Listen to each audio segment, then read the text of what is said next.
So thank you very much. This is our first podcast in Podcaster, but I'm very happy that we are finally here because I heard only good things about recording here. Any podcast edition that I've seen was good. This is our podcast series called Real Estate Better, and it is designed in a way that we do it together with our partners. I mean PropTech Slovakia, and our partners are usually innovators that help to real estate sector function better. And we also devote each edition to a real estate challenge. The last one was how to make life of large real estate portfolios easier. And we a little bit did not finish it, but I even didn't dreamed that my partner will come to Slovakia because I had a discussion with him via online space, and now he is with me. Together, we are here in the studio. Dear Vlad, thank you very much that you came. Thank you for the invitation. That you accepted our invitation because we wanted to have a real experience either with your product, with you. How are you as a person? And we would like to grill you even in this way. Okay, you should try. Okay, let me place the first question. You know about me that I like startup and scale up competitions. I like pitches. I know that it has a lot of disadvantages, and you do not have a good chance to see all that you need if you look for a business partner. But I think that it always gives you a solid starting point. You can always refer to it. Mm-hmm. And if you could be so kind and try to do a 3-minute pitch for me, 3 or 5 minute pitch. Usually it is 3 minutes, and 2 minutes are for Q&As. Okay. So if you could in 3 minutes tell us, I will stop it, not to prolong this first question. And after 3 minutes, I will tell enough, and I will place first question. Okay. Perfect. In this case, it means that I have enough time to say that Bratislava is an amazing city. Thank you. Now to start with the pitch, we offer an operational platform for real estate property and leasing managers, and real estate has been changing throughout the last few years, even during the pandemic and post the pandemic, and now we face a situation where the leases that were signed before 2020, so 18-19, will renew starting with 2024. And most of them will renew with a lower space value than they were initially signed. This will create a lot of small spaces that will become available in the market with an average availability of around 15% across Europe. And our product has adapted over time to address this changing environment. So therefore, we offer an application that supports operationally the leasing managers when they interact with the tenants and they interact with the brokers, and then they transfer the platform, the leasing space towards the property managers, and then we support the property managers to do a better job in engaging with the tenant, monitoring suppliers, offering perks and benefits, and have an effective communication. All of this by reducing the number of hours necessary to handle a very, very large portfolio. So we target large portfolio, mixed portfolios, ideally of commercial offices, retail spaces, residential. We can cover all of them.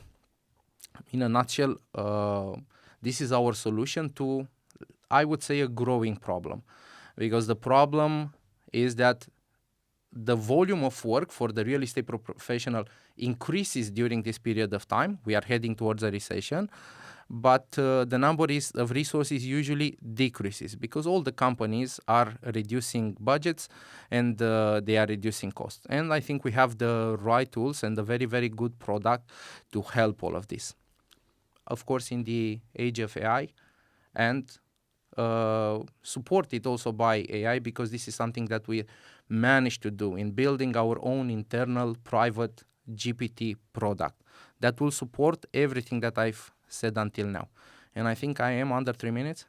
Yeah, 1 minute left. 1 minute. Yeah. So I have time to speak also a bit about our competitors and what differentiates us from them. And the main thing is our availability, our possibility to absorb large portfolio really, really fast. So do all the configurations on the fly because the product is very, very flexible, and it's also aligned with the current ways of working. So while other products focus on verticals, we focus horizontally and extract value on from the tenant journey, from lease to property management to exit or release. Thank you very much. Thank you very much. Questions. 2 questions. Who is your ideal customer? Asset managers that own a diverse portfolio, that they want to manage their portfolio by leasing it and having a yearly yield out of it. And when I say large portfolio, they should be higher than 200,000, 250,000 square meters of office and commercial spaces. And on residential side, maybe more than 500 apartments.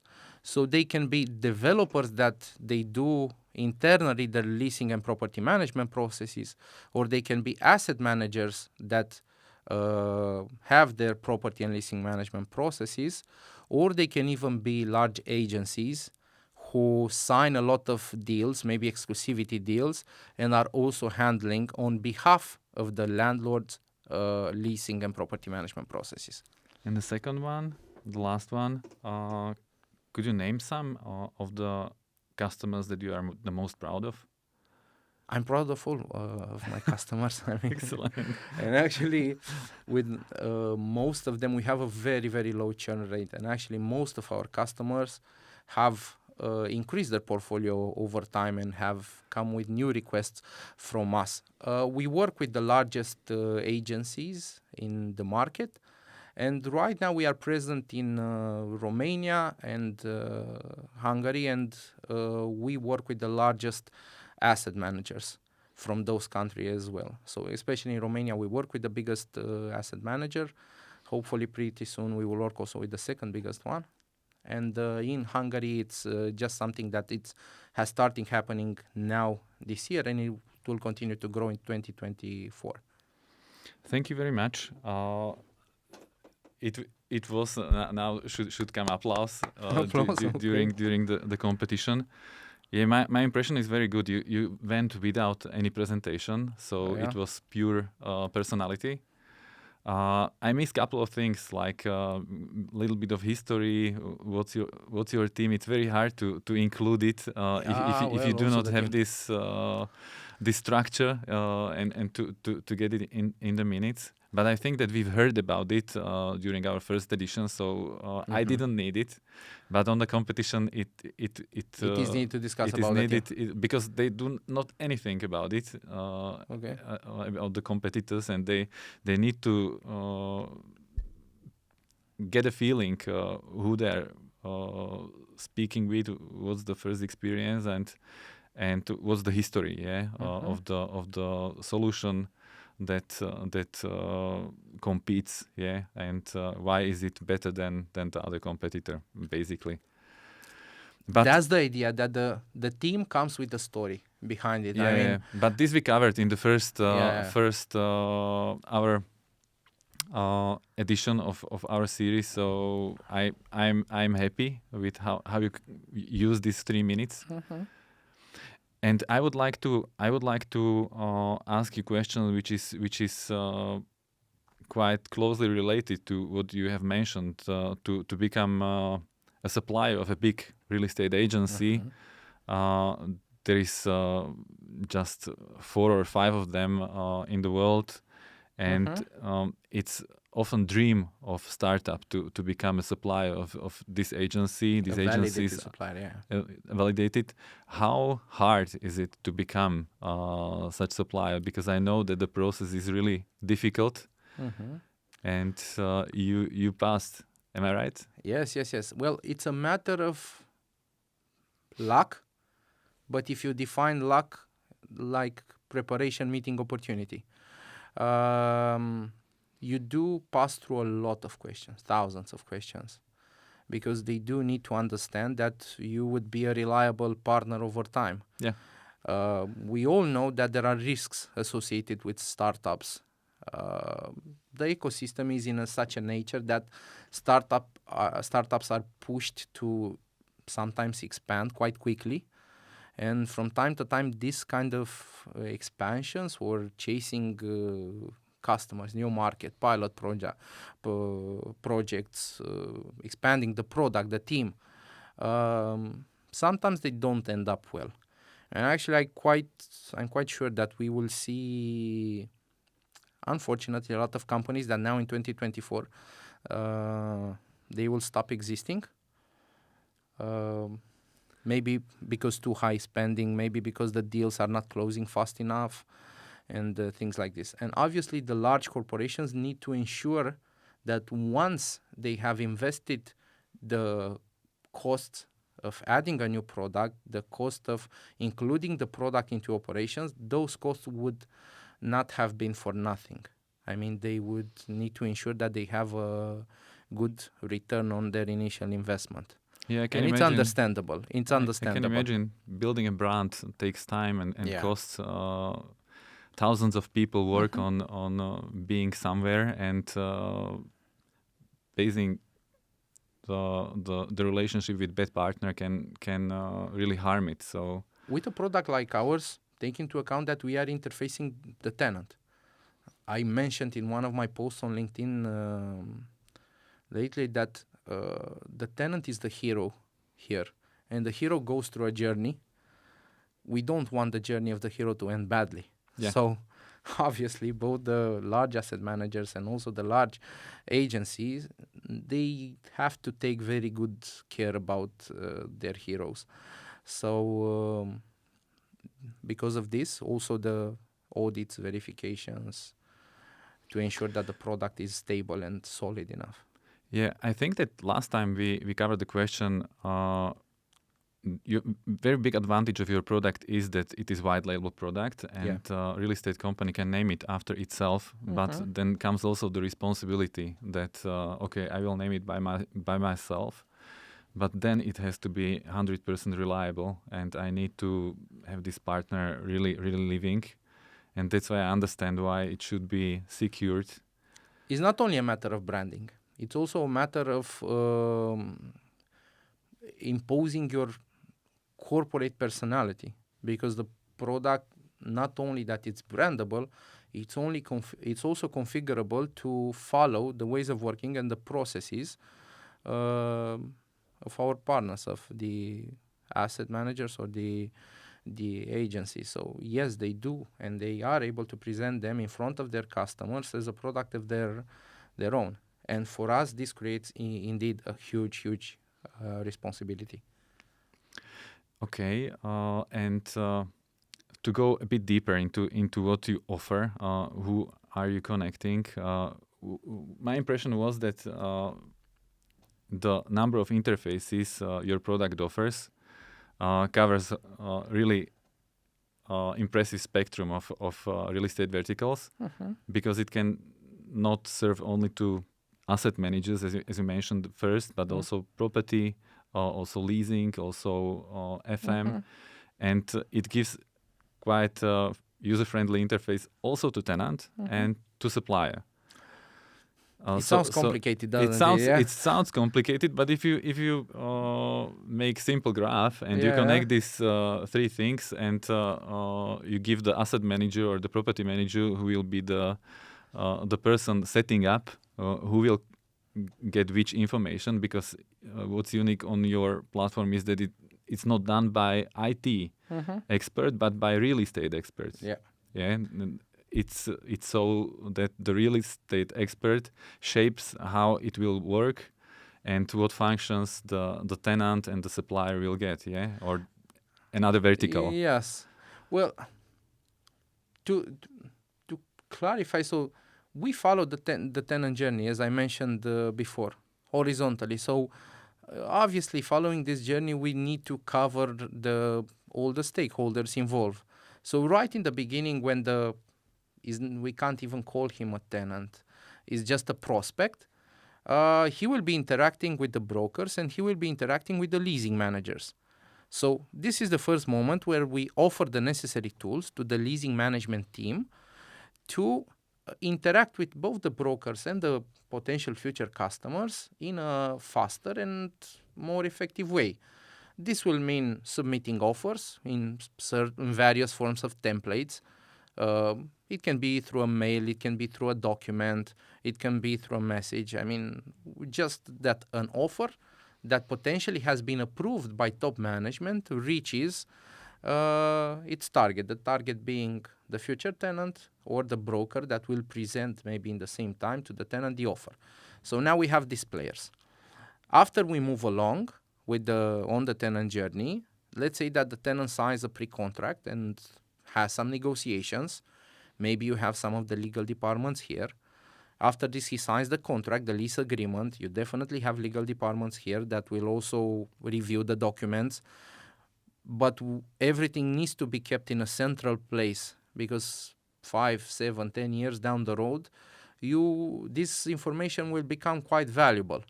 So this is where we ensure that everything is centralized. All the discussion, all the negotiations is centralized and made available over time. After the contract has been signed, there is a transfer between the leasing management team and the property management team. This transfer also implies some sharing of information and sharing of documents.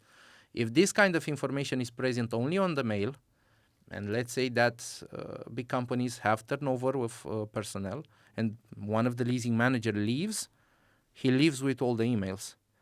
And if some of the documents remain, but they are in a, let's say, OneDrive or Dropbox kind of format, they are difficult to find, it's difficult to extract reports out of it, it's difficult to have notifications or pop-ups after a certain period of time.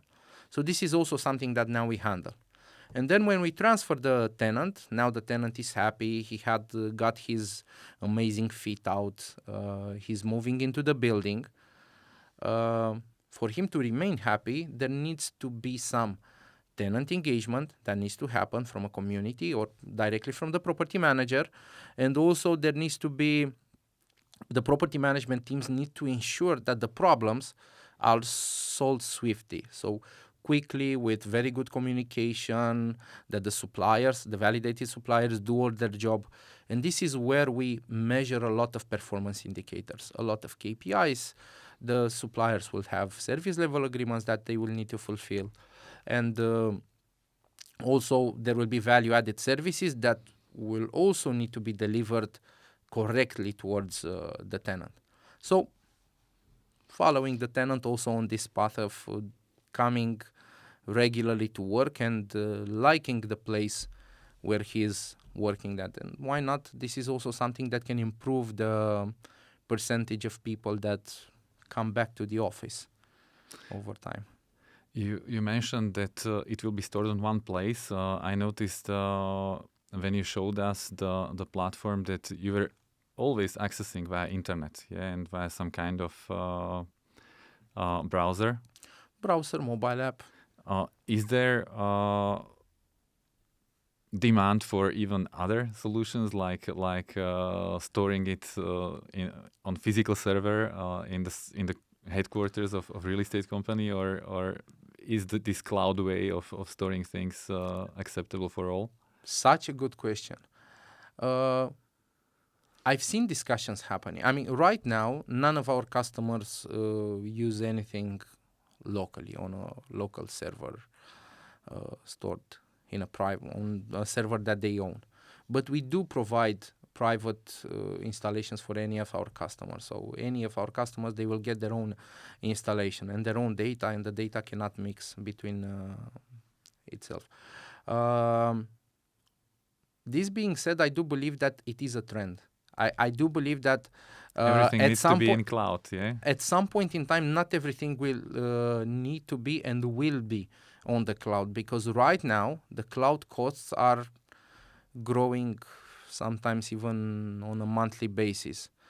And at some point in time, it will not be cost effective.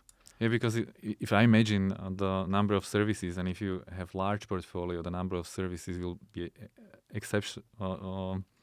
will be exponentially higher. And if the platform is so good that it's very easy to record the services, to copy the agreements, and set up SLAs, and you want to report KPI of nearly all these services, they're somehow connected with the building. In large portfolio, this must generate a large amount of data.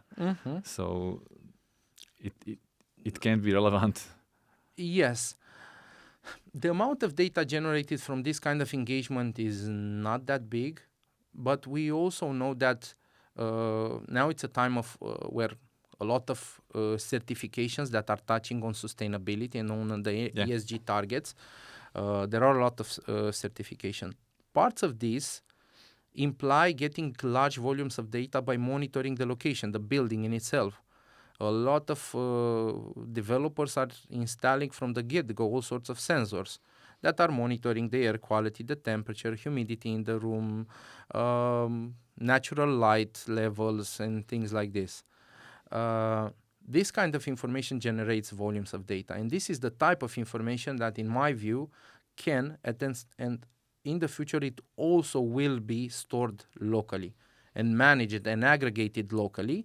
And what it will be presented outside through the internet and on the cloud, it will be only the type of data that will generate decision making on the spot. It's something that you need right now, right there, and you need to have it accessed directly on your mobile. So if you wanted to have it on your mobile phone, yes, it needs to go through the cloud.